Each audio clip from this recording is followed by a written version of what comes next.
गुजरात के पोरबंदर जिले के माधवपुर गांव में हर साल लगने वाले माधवपुर मेले में मुख्यमंत्री भूपेंद्र पटेल शामिल हुए। ये मेला भगवान कृष्ण और रुक्मिणी के विवाह का उत्सव है।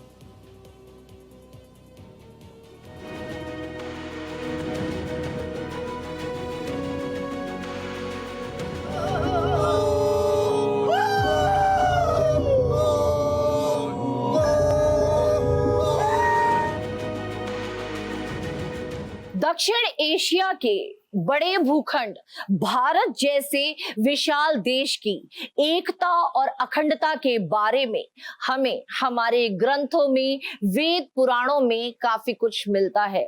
यानी कि अगर मैं ये कहूं कि नेशनल इंटीग्रेशन भारत के लिए कोई नया मुद्दा नहीं है।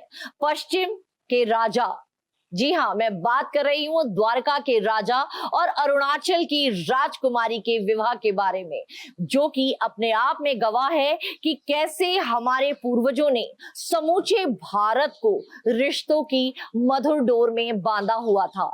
और ये कहानी पर ही आधारित है माधवपुर मेला, जहां पर आज मैं मौजूद हूँ।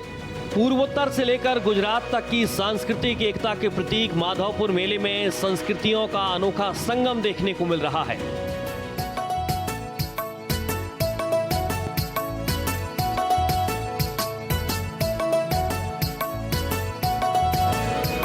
पोरबंदर के माधवपुर में हर साल लगने वाला ये मेला ऐतिहासिक महत्व रखता है और यही वजह है कि गुजरात सरकार इसके भव्य आयोजन में कोई कसर नहीं छोड़ रही है। भगवान कृष्ण का एक नाम माधव भी है और इसी नाम पर ये नगर बसा हुआ है।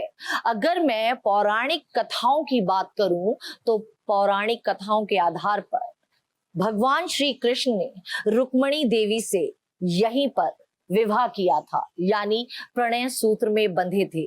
और तब से रामनवमी से लेकर 5 दिन तक माधवपुर मेले का आयोजन किया जाता है। माधवपुर मेले का उद्घाटन खुद मुख्यमंत्री भूपेंद्र पटेल ने दीप प्रज्वलन करके किया।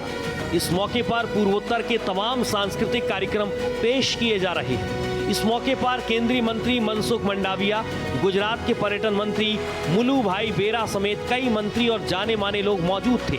मुख्यमंत्री भूपेंद्र पटेल ने माधवपुर मेले को सांस्कृतिक एकता का प्रतीक भी बताया। पश्चिमे भगवान श्री द्वारकाधीश અને ઉત્તર પૂર્વના માતા રૂક્ષ્મણીના વિવાહ સ્થળ તરીકે પૂર્વ પશ્ચિમ ભારતની બે સંસ્કૃતિના અનુબંધને ઉજાગર કરતું માધવપુરા સદીઓથી આધ્યાત્મિક ચેતનાનું કેન્દ્ર પણ રહ્યું છે। પશ્ચિમનું ગુજરાત અને પૂર્વાંચલના રાજ્યો ભાષા, ભૌગોલિક અંતર, હવામાન, આબોહવા બધું જ અલગ પણ બંનેની કૃષ્ણ ભક્તિ એક સરખી છે। माधवपुरा मेळो ए मात्र धार्मिक लोक उत्सव नहीं पण अपनी एकता, सांस्कृतिक विरासत अने भाईचारानुं पण जीवंत प्रतीक छे। केंद्रीय मंत्री मनसुख मंडाविया ने भी इस मेले के ऐतिहासिक संदर्भ की चर्चा की और इसे देश की सांस्कृतिक विरासत का प्रतीक बताया। आजनो प्रसंग ए भारतनी परंपरा, भारतनी विरासतनुं प्रतीक छे। चैतर महीनानी नोमना दिवसे माधवपुरना पवित्र स्थान पर भगवान श्री कृष्ण अने रुक्ष्मणीजीना विवाह थया हता। ये त्योहार गुजरात की समृद्ध सांस्कृतिक विरासत का अनुभव करने और क्षेत्र के पारंपरिक रीति रिवाजों के साथ अनुष्ठानों को देखने का एक शानदार अवसर है।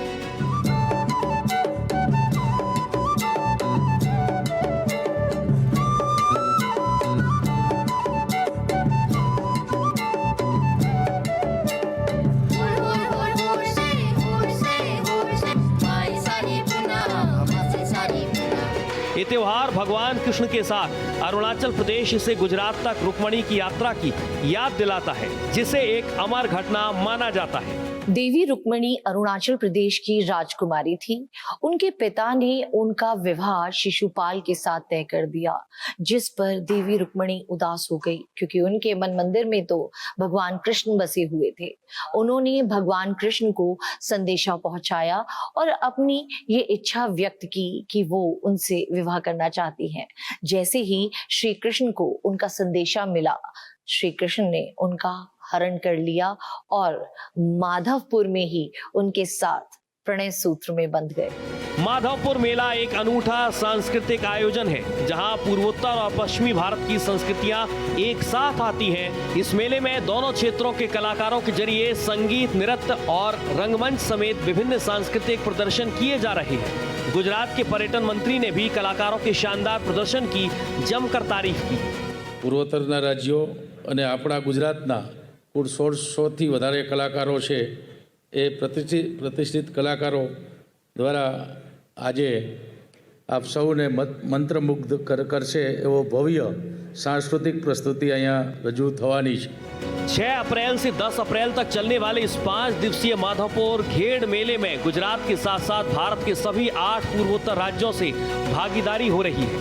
इन पूर्वोत्तर राज्यों में अरुणाचल प्रदेश, असम, मणिपुर, मिजोरम, मेघालय, सिक्किम, त्रिपुरा और नागालैंड शामिल हैं। इसमें गुजरात में प्रदर्शन करने वाले पूर्वोत्तर राज्यों के कलाकारों का सबसे बड़ा समूह भी शामिल है। मिताली चंदोला, भारत एक्सप्रेस, माधवपुर, पोरबंदर।